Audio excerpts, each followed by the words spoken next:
दोस्तों, Asia cup में पाकिस्तान और इंडिया के दरमियान मैच खेला गया।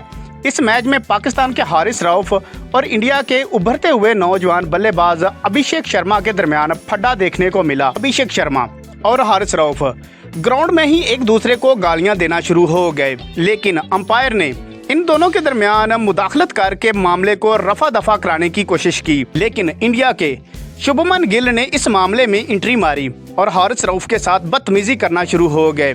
इस मामले को देखते हुए पाकिस्तान के बाएं हाथ के तेज गेंदबाज शाहीन शाह अफरीदी ने भी इस मामले में कूद कर शुभमन गिल और अभिषेक शर्मा को गालियां देना शुरू कर दी। दोस्तों, मामला क्या था, इसके बारे में हम आपको इस वीडियो में बताएंगे, लेकिन वीडियो में आगे जाने से पहले आपसे गुजारिश है कि वीडियो को एक दिल से लाइक और हो सके तो चैनल को सब्सक्राइब करके ऑल नोटिफिकेशन पर क्लिक कर दें, ताकि हमारी हर आने वाली वीडियो आप तक बआसानी पहुँच जाए।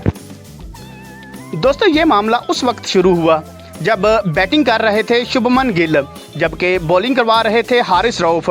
हारिस रऊफ ने एक शानदार डिलीवरी की, लेकिन शुभमन गिल ने इस बॉल को बेहतरीन अंदाज से खेलकर इसको चौके में तब्दील कर दिया। तो जब हारिस रऊफ चौका खाकर वापस जा रहे थे तो शुभमन गिल ने पीछे से आवाज़ देकर स्लेजिंग की।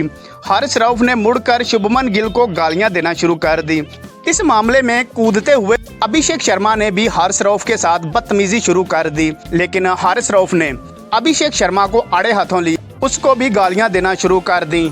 हारिस रऊफ का साथ देते हुए शाहीन शाह अफरीदी ने भी शुभमन गिल और अभिषेक शर्मा को गालियां दी, लेकिन अंपायर ने इस मामले में मुदाखलत करके मामले को रफा दफा करवा दिया।